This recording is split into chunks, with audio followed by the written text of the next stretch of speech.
Chemistry chapter जो class 10वीं का है वह है आज चैप्टर नंबर 2, अम्ल, क्षारक एवं लवण। मैं आज आपको अम्ल एवं क्षारक और लवण पर जो आज आपके सामने जो टॉपिक है मैं बताने जा रहा हूं। आप लोग अच्छे ढंग से सुनिएगा, शांत से, और अपने कॉपी कलम को अपने पास जरूर निकाल लीजिएगा। और जो मैं बताते जाऊंगा और लिखाते भी जाऊंगा उसको आप अपने कॉपी पे नोट कर लीजिएगा। और जहां तक समझने के लिए आप तैयार रहिए, खूब अच्छे ढंग से समझना है। आता है क्या कि चैप्टर जो आप देख रहे हैं यह है, चैप्टर का नाम ही है अम्ल, क्षारक एवं लवण। अम्ल को एसिडस बोलते हैं, क्षारक को बेसेज बोलते हैं और लवण को हम साल्ट्स बोलते हैं। ठीक है, तो पहले तो ये समझना है कि भाई ये एसिड्स जो एसिडस बोलते हैं, अम्ल जिसको हिंदी में हम अम्ल कहते हैं, क्षारक है इसको बेस बोला जाता है, जहां तक कि लवण है इसको साल्ट बोलते हैं। ये जो एक टॉपिक मेरे पास में है क्लास 10वीं के जो केमिस्ट्री जो रसायन शास्त्र है उसमें अध्याय 2 में ये चैप्टर दिया गया है। तो आप लोग ध्यानपूर्वक इसे क्वेश्चन आता है कि भाई ये टॉपिक ही है कि अम्ल, लवण एवं भस्म, या अम्ल, क्षार और क्या है भस्म बोल सकते हैं।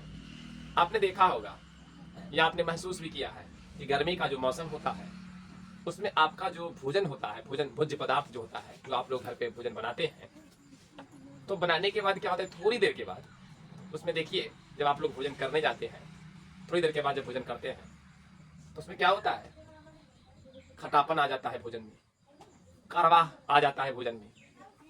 इसका मतलब समझे, कहो ना कहो इसमें क्या चीज की मात्रा मिला हुआ है, अम्ल और क्षार क्या है उस भोजन में क्या है उपस्थित हो गया है, जिसके कारण से वो भोजन क्या है खटापन और कड़वा हुआ। बात समझ गए ना।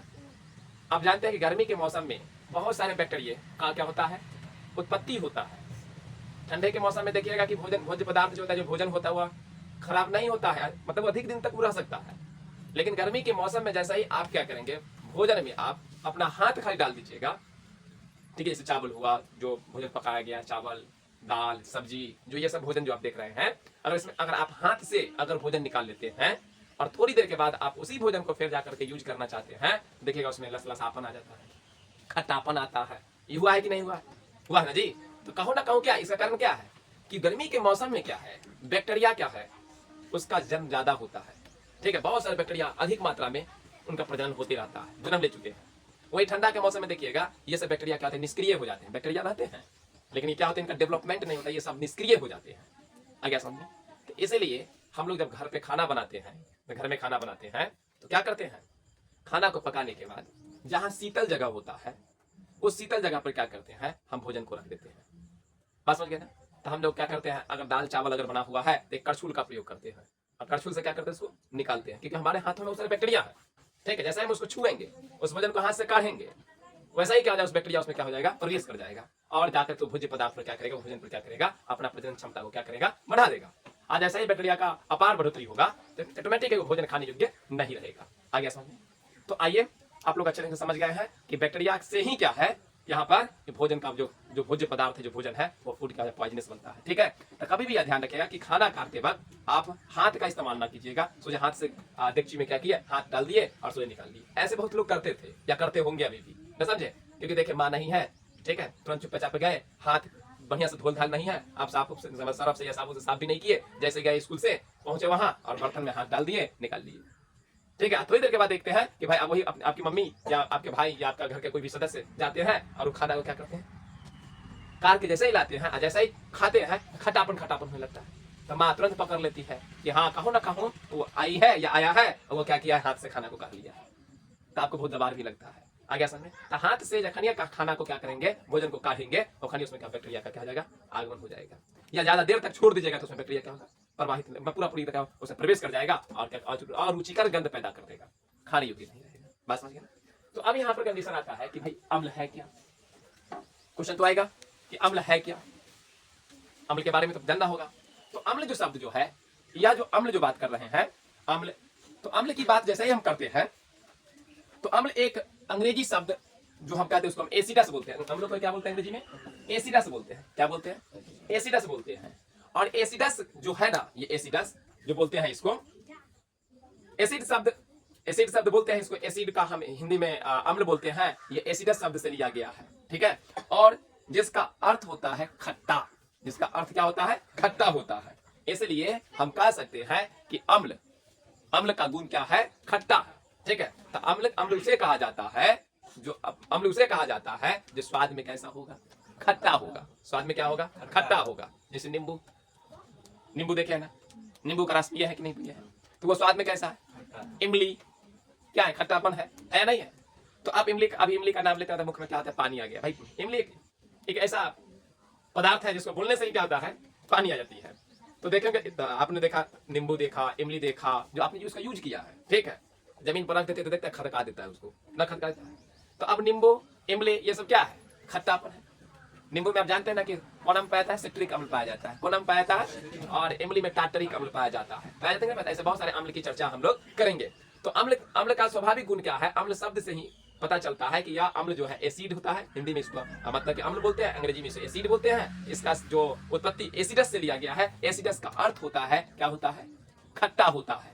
तो हम कह सकते हैं कि अम्ल वह पदार्थ है जिसका स्वाद में क्या होता है, खट्टापन या खट्टा होता है, जो स्वाद में क्या होता है, खट्टा होता है। और आर्हेनियस महोदय के नियमानुसार अगर मान लो कि हम सब चीज को तो चख कर तो नहीं देख सकते हैं, कि देख सकते हैं, हम सभी वस्तु को चख करके नहीं देख सकते हैं, हो सकता है जहरो भी हो सकता है, ठीक है, हम चखेंगे तो हम मर जाएंगे, ना समझे। तो इसलिए आर्हेनियस महोदय ने क्या किया, उन्होंने बताया कि अगर अम्ल अगर होगा तो H+ आयन देगा। अम्ल अगर जो होगा वो क्या करेगा, H+ आयन देगा, बस समझे, H+ हाइड्रोजन आयन देगा। और क्षार अगर जो होता है, क्षार जो होता है वो OH आयन देगा, आगे समझे। तो OH आयन देगा मतलब हाइड्रोनियम आयन देगा, और क्या करेगा, अम्ल क्या करेगा, H+ आयन देगा। जैसे में यहाँ पर देखिए HCl, ये क्या है, हाइड्रोक्लोरिक अम्ल है कि नहीं है। देखो जब इसको हम तोड़ते हैं तो H+ और Cl-, न समझ में आ गया। तो ये H+ आयन दिया कि नहीं दिया, तो ये क्या हो गया, आपका अम्ल हो गया। आ गया समझ में, क्या हो गया, अम्ल। तो कहने का मतलब ये हुआ कि मतलब कि अम्ल उसे कहा जाता है जो स्वाद में क्या होता है, खट्टा होता है, और H+ आयन उत्पन्न करता हो तो वह क्या कहलाएगा, अम्ल कहलाएगा। बात समझ में आ गया। मैंने अभी क्या चर्चा किया कि गर्मी के मौसम में आप क्या किया, आपके घर में जो भोजन बना तो थोड़ी देर के लिए आप उस भोजन को छोड़ देते हैं। छोड़ने के बाद क्या होता है, उसमें बैक्टीरिया का क्या होता है, जमावड़ा हो जाता है, और बैक्टीरिया अपना पावर दिखाने लगता है। जब बैक्टीरिया अपना पावर दिखाता है तब वह भोजन क्या होता है, भोजन में लसलसापन आता है। ये आमतौर पर आपने देखा है, ठीक है। जहां तक कि वह जब उसको हम चख करके लेते हैं तो खट्टा खट्टा होने लगता है, न लगता है जीभ में।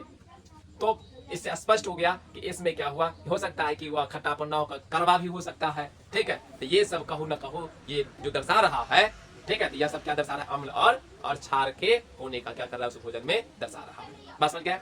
इसलिए अगर इसके बचाना होता है तो हम लोग की माँ पहले फ्रिज नहीं था, आज फ्रिज हो चुका है, तो हम लोग खाना को फ्रिज में रख देते हैं। आप जानते हैं खाना को फ्रिज में नहीं रखना चाहिए, ठीक है, भोज्य पदार्थ को फ्रिज में नहीं रखना चाहिए। क्यों ना कहूँ आप हम लोग पर क्या होगा, उस फ्रिज के अंदर में जो रसायन पदार्थ है उसका प्रभाव मेरे शरीर में होगा, ठीक है। तो पहले हम लोग की माता जी या पहले के जितने भी स्त्री लोग होती थी वो क्या करती थी, खाना जब बनाती थे तो वह क्या करती थी, जहाँ पर भोजन बनाई और एक घर रखी, भंसा घर जगह कहते थे, जिसका आज किचन रूम कहते हैं, ठीक है। तो वहाँ पर क्या करती थी, ठंडापन बनाती थी जगह पर, धूप से बचाती थी, वहाँ पर धूप नहीं होता था, ठीक है, वहाँ पर धूप नहीं था, वहाँ पर क्या करते हैं, ठंडापन, ठंडा सोचते हैं ना, ठंडा घर बनाते जहाँ पर धूप का प्रभाव न जाएगा। और क्या करता है, मिट्टी जो होता है मिट्टी को नमी बनाकर रखती थी, उस वहां पर भोजन रखती थी। इससे क्या होता कि मेरा भोजन क्या हो, उस पर बैक्टीरिया का प्रभाव ना पड़े, और क्या करे, मेरा भोजन देर तक रहे, सुरक्षित रहे। आ गया समझ में। और हाथ से काटने नहीं देती थी, ये भी बात मैं अभी चर्चा किया हूँ, तो समझे। तो ये सब चीज वो बचाती थी, तो उस पर अपने कितना वो दिमाग लगाती थी, कितना वो अपने बच्चों को सिखाती थी। लेकिन आज देखिए ना, सब चीज छूट चुका है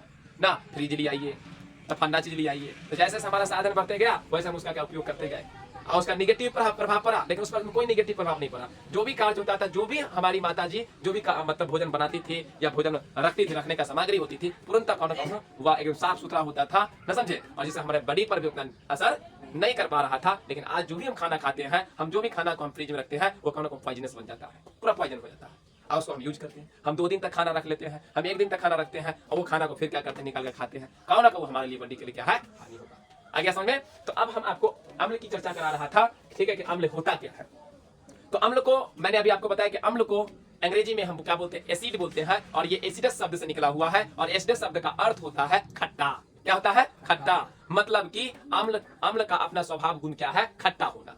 ठीक है, तो अम्ल वे पदार्थ होते हैं जिनका स्वाद में क्या होता है? खट्टापन होता है, खट्टा होता है। और जहां तक आर्हेनियस महोदय ने क्या किया, प्रयोग करके उन्होंने साबित किया, बताया कि H+ आयन उत्पन्न करता है। कौन? अम्ल।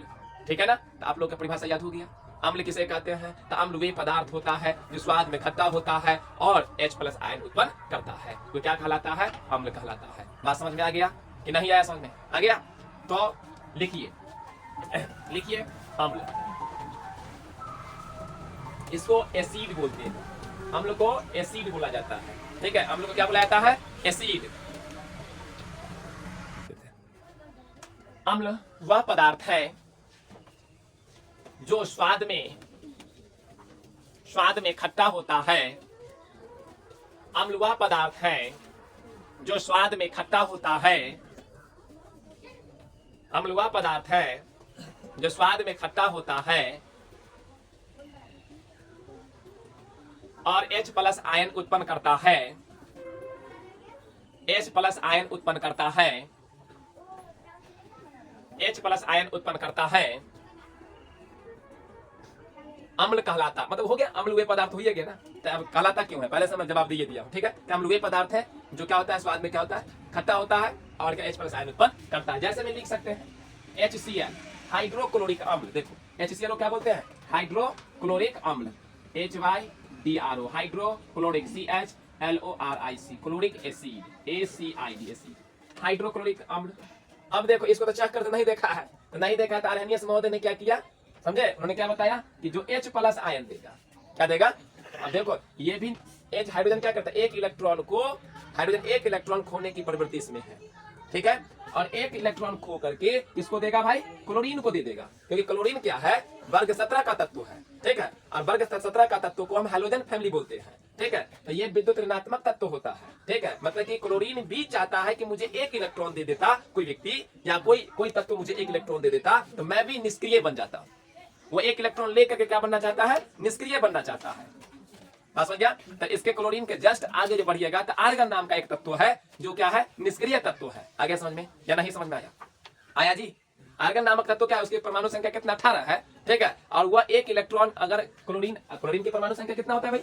17 होता है, ध्यान रखना है। तो एक इलेक्ट्रॉन लेकर के वो क्या बनना चाहता है?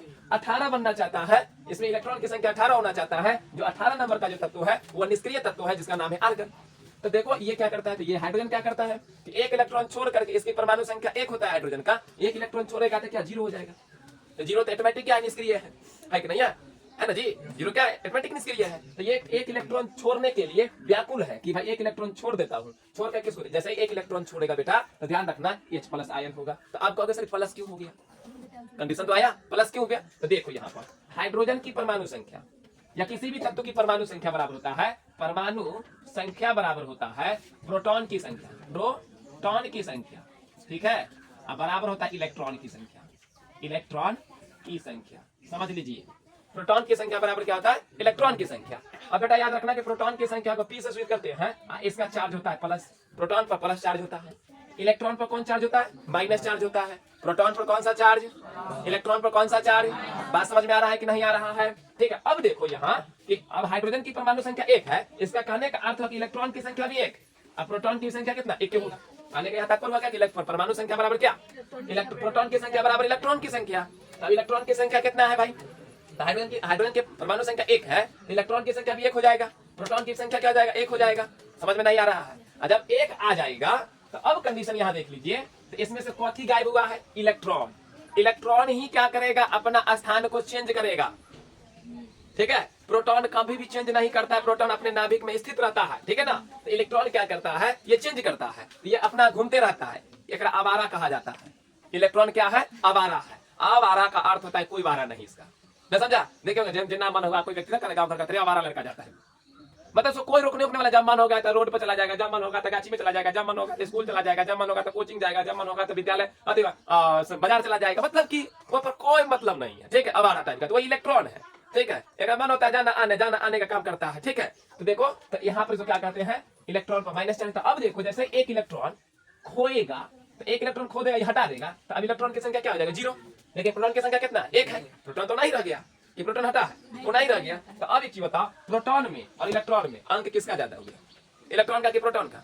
प्रोटॉन का एक है ना, इसलिए क्या हो जाएगा, जिसकी संख्या ज्यादा होगी उसी का चिन्ह दीजिएगा, उसी का सिंबल न दीजिएगा, उसी का चिन्ह दीजिएगा। तो यहाँ प्रोटॉन का क्या हो गया? प्रोटॉन एक है, इलेक्ट्रॉन क्या है? 0 है, मतलब जनसंख्या मतलब ज्यादा किसका है? प्रोटॉन का है ना, समझे? प्रोटॉन बर हो गया यहाँ पर, इसलिए उसी का चिन्ह देते हैं, इसलिए प्लस का चिन्ह हो गया। अब जैसे यहाँ देखो क्लोरीन को देख लो, तो क्लोरीन की परमाणु संख्या कितना? 17 है। तो इलेक्ट्रॉन की संख्या भी क्या हो जाएगा? इलेक्ट्रॉन की भी संख्या कितना? 17। और बताओ प्रोटॉन की संख्या भी क्या हो जाएगा? 17 हो जाएगा। इलेक्ट्रॉन की संख्या 17 और प्रोटॉन की संख्या भी क्या? चलिए आइए ऊपर देख लेते हैं। तो मैं यहाँ बताता हूँ थोड़ा सा। इलेक्ट्रॉन की संख्या, क्लोरीन की परमाणु संख्या कितना? 17। तो इलेक्ट्रॉन की संख्या क्या हो जाएगा? 17 और प्रोटॉन की भी संख्या क्या हो जाएगा? 17। आया कि नहीं आया? मतलब कि इलेक्ट्रॉन की संख्या भी 17 और प्रोटॉन की संख्या भी 17। ध्यान रखिए, पहले हम अभी थोड़ा सा उच्च चैप्टर थोड़ा हट करके हल्का सा हट करके मैं बाहर आया हूँ, ठीक है। तो अब इलेक्ट्रॉन की संख्या 17, प्रोटॉन की संख्या कितना हो गया? 17 हुआ ना। परमाणु संख्या बराबर मैं लिखा ना, परमाणु संख्या बराबर प्रोटॉन की संख्या बराबर क्या होता है? इलेक्ट्रॉन की संख्या होता है कि नहीं होता है? अब इलेक्ट्रॉन 17 है, प्रोटॉन 17 है। अब क्लोरीन के सामने वाला जो तत्व है आर्गन है, आर्गन की परमाणु संख्या 18 है, ठीक है। और याद रखिएगा क्लोरीन जो है हैलोजन परिवार का तत्व है, ठीक है। तो हैलोजन परिवार का जो तत्व होता है वह विद्युत ऋणात्मक है, मतलब इलेक्ट्रॉन लेने का गुण है, देने का नहीं है। ये इलेक्ट्रॉन ले करके ये निष्क्रिय बनना चाहता है, ठीक है। तो अब यहाँ कंडीशन क्या हुआ, जैसा ही हाइड्रोजन एक इलेक्ट्रॉन छोड़ा था, इलेक्ट्रॉन छोड़ा था कि प्रोटॉन छोड़ा था? इलेक्ट्रॉन छोड़ा था। तो जैसा ही हाइड्रोजन एक इलेक्ट्रॉन छोड़ा था, वैसा ही क्लोरीन क्या किया? बड़ा तेज था। क्लोरीन कहा, सुनो सुनो भाई सुनो, जैसे तुम उसको छोड़ा है तुम मुझको दे दो, ठीक है, तुम मुझको दे दो। तो वैसा ही क्या, क्लोरीन जैसे ही हाइड्रोजन जैसे ही एक इलेक्ट्रॉन छोड़ा, तो छोड़ने के बाद प्लस चार्ज हो गया ना, हो गया, क्योंकि उसमें प्रोटॉन की संख्या क्या हो गया? ज्यादा हो गया। और क्लोरीन क्या किया? एक इलेक्ट्रॉन उसका ले लिया। किसका ले लिया? एक इलेक्ट्रॉन। उस हाइड्रोजन का जो इलेक्ट्रॉन जो त्याग किया गया था, वह इलेक्ट्रॉन को कौन ले लिया? कौन ले लिया? क्लोरीन अभी ले लिया, ठीक है। अब जैसे ही क्लोरीन लेकर लिया, तो इसमें इलेक्ट्रॉन बढ़ा कि प्रोटॉन बढ़ा था? इलेक्ट्रॉन बढ़ा था। कौन बढ़ा था? इलेक्ट्रॉन बढ़ा था। 17 एक क्या हो गया? 18। 17 एक क्या हो गया? 18। 17 एक 18। 17 एक क्या हो गया? 18। तो अब बता तुम, इलेक्ट्रॉन की संख्या 18 हो गया, प्रोटॉन की संख्या क्या हो गया? प्रोटॉन की संख्या 17 ना, इलेक्ट्रॉन ना बढ़ा था, इलेक्ट्रॉन की संख्या क्या हो गया? 18 और प्रोटॉन की संख्या क्या हो गया? 17। अब बताओ इसमें किसकी जनसंख्या ज्यादा है, मतलब किस तत्व की संख्या ज्यादा है? Electron 18, proton 17। मैं क्या बताया, जिसकी संख्या ज्यादा होगा उसी का सिंबल न दीजिएगा, उसी का चिन्ह दीजिएगा। इलेक्ट्रॉन की संख्या ज्यादा हो गया, प्रोटॉन की संख्या 17 हो गया ना, समझे? तो पावर कौन है? इलेक्ट्रॉन की प्रोटॉन। तो अभी पावर कौन दिखाएगा? कौन दिखाएगा? इलेक्ट्रॉन ना दिखाएगा। इलेक्ट्रॉन का चिन्ह क्या होता है? माइनस। तो क्या को बढ़ा था? एक को बढ़ा था, इसलिए हम यहाँ पर एक ही दर्शा देते हैं। तो अब समझ में आ गया। तो इसको हम ऐसे लिखते हैं, HCl है, इसको हम ऐसे लिखते हैं H प्लस आयन और प्लस Cl माइनस आयन। आ गया समझ? तो H प्लस आयन और क्या लिखते हैं? Cl माइनस आयन लिखते हैं। क्लियर? अब इसका मतलब क्या हुआ कि ये पूर्णता क्या किया? अब निष्क्रिय हो गया। समझे? एक इलेक्ट्रॉन छोड़ा तो क्लोरीन को एक इलेक्ट्रॉन दे दिया, ले करके क्या हो गया? अपने आप को माइनस में हो गया ना, समझे? मतलब माइनस का मतलब क्या? ये इलेक्ट्रॉन की संख्या इसमें ज्यादा हो गया और ये लेने के बाद क्या हो गया? ये निष्क्रिय हो गया, आर्गन जैसा बिहेव करने लगा। ध्यान में देखा हुआ कि व्यक्ति ठीक है लेकिन क्या करता है? उसका रूप धारण कर लेता है ना, समझे? करता है कि ना करता है? तो यही बात समझ में आ गया। तो H प्लस आयन का समझिए ना, मतलब कि हाइड्रोजन का आयन हाइड्रोजन आयन उत्पन्न करता है, ठीक है। तो हम एक बार बोलते हैं कि अम्ल वे पदार्थ है जो स्वाद में क्या होता है? खट्टा होता है, और वो क्या करता है? H प्लस आयन उत्पन्न करता है, तो वो क्या कहलाएगा भाई? अम्ल कहलाएगा। बात समझ में आ गया या नहीं समझा? तो हमने आपको बताया अम्ल में कौन कौन अम्ल बताया, क्या बताया? अभी हमने उदाहरण क्या दिया? HCl। क्या बताया? HCl। इसको हिंदी में क्या बोलते हैं? हाइड्रोक्लोरिक अम्ल बोलते हैं, ठीक है। अब उसका H2SO4, H2SO4 इसका नाम बेटा क्या है जानते हो? सल्फ्यूरिक अम्ल है। क्या है? H2SO4 को क्या बोलते हैं? सल्फ्यूरिक अम्ल। अब यहाँ देखो है ना, हाइड्रोजन H प्लस आयन दे रहा है, ठीक है, ये सल्फ्यूरिक अम्ल हो गया। आ गया समझ में? बहुत सारे उदाहरण है अम्ल का, क्या है? बहुत सारे क्या है? उदाहरण होता है। आ गया समझ में? जैसे आप टार्टरिक अम्ल का नाम सुना होगा, ब्यूटरिक अम्ल का नाम सुना होगा, सिट्रिक अम्ल का नाम सुना होगा, ऑक्जेलिक अम्ल का नाम सुना होगा। ये सब क्या है? अम्ल है, जो स्वाद में क्या है? इसका खट्टापन होगा। स्वाद में क्या होगा? खट्टापन होगा। आ गया समझ में कि नहीं आया समझ में? तो लिख लीजिए उदाहरण। आपको उदाहरण बता रहा था अम्ल के बारे में। नींबू भी एक क्या है? अम्ल के अंतर्गत में आता है। इस नींबू में क्या होता है? नींबू पदार्थ में जो है अम्ल जो है सिट्रिक अम्ल पाया जाता है, ठीक है। सिरका में एसिटिक अम्ल पाया जाता है। हरे अंगूर है, इमली हुआ, ठीक है, जो ये इसमें क्या है? टार्टरिक अम्ल पाया जाता है। आंत में हाइड्रोक्लोरिक अम्ल पाया जाता है। टमाटर में ऑक्जेलिक अम्ल पाया जाता है। बटर में ब्यूटरिक अम्ल पाया जाता है। सेब में मौलिक अम्ल पाया जाता है। आ गया समझ में? और जितने भी फल, कच्चे फल होगा उसमें सामने क्या आ जाएगा? मौलिक अम्ल क्या है? पाया जाता है। ध्यान रखिएगा। आ गया समझ में? अब ध्यान रखना है कि भाई जो हमारे पास में जो अम्ल है वो 3 रूप में है। 3 रूप में हो सकते हैं। कौन के रूप में? द्रव के रूप में और गैस के रूप में होंगे। आगे समझ में? हमारा जो यहाँ पर जो अम्ल है वो क्या है, 3 रूप में होंगे, ठोस, द्रव और गैस के रूप में। ऐसे आप जानते हैं कि पदार्थ की 3 अवस्थाएं होती है, होते मुख्य रूप से 3 अवस्थाएं, ठोस, द्रव और गैस। तो ठोस के रूप में अगर बात कीजिएगा तो ऑक्जेलिक अम्ल हुआ। कौन अम्ल हुआ? ऑक्जेलिक अम्ल, साइट्रिक अम्ल, टार्टरिक अम्ल, लैक्टिक अम्ल। जो आप जानते हैं लैक्टिक अम्ल किसमें पाया जाता है? दूध में। लैक्टिक अम्ल किसमें पाया जाता है? दूध में पाया जाता है। आगे समझ में? ठोस के रूप में ऑक्जेलिक अम्ल, साइट्रिक अम्ल, टार्टरिक अम्ल, लैक्टिक अम्ल। ओके, बात समझ आ गया ना? और द्रव के रूप में कौन आ जाएगा बुआ? तो सल्फ्यूरिक अम्ल, H2SO4 को हम क्या बोलते हैं? सल्फ्यूरिक अम्ल बोलते हैं। HNO3 को क्या बोलते हैं? नाइट्रिक अम्ल बोलते हैं। हिंदी में क्या बोलेंगे उसको? नाइट्रिक अम्ल। और CH3COOH, CH3COOH को हम क्या बोलेंगे? वह उसको बोलेंगे एसिटिक अम्ल बोलेंगे। क्या बोलेंगे हम? एसिटिक अम्ल बोलेंगे। ध्यान से, अब यहाँ पर क्या है, गैस के रूप में आप एक लीजिएगा, हाइड्रोक्लोरिक अम्ल है। ठीक है, ये क्या है? हाइड्रोक्लोरिक अम्ल क्या है? गैस के रूप में रहता है। आगे समझ में? तो मैंने आज आपको क्या क्या पढ़ाया? मैंने आपको पढ़ाया कि अम्ल क्या है, अम्ल के बारे में बताया। उससे पहले कुछ व्यवहारिक जो हमारे समाजों में जो घटनाएं घटती रहती है उससे मैं आपको अवगत करवाया, न समझे? जो आप भी ऐसा घटना को घटाए हैं, ऐसे कार्य को किए हैं, न समझे? इस पर आपने डांट भी सुना होगा। बस समझ गए? तो कहूँ ना कहूँ, मैं उसका भी चर्चा किया, प्लस में अम्ल के बारे में बताया। ठीक है, और मैं मुझको लगता है कि आप अच्छे ढंग से इसको क्या किए होंगे, समझ गए होंगे। ठीक है, और मैं कल अब इस आगे जो वीडियो जो मैं बना कर लाऊंगा, जो आगे जो आपको मैं बताऊंगा, उसमें मैं आपको अब इसके प्रकार बताऊंगा। ठीक है, कि मतलब कि आप मतलब कि अम्ल को कितने वर्गों में बांटा जाएगा। ठीक है, और उसके बाद वहां पर क्या करेंगे, आपको फिर एकदम व्याख्या करते हुए सबको डिटेल्स बाय डिटेल्स करते हुए आपको मैं बताऊंगा। तब तक के लिए इतना ही।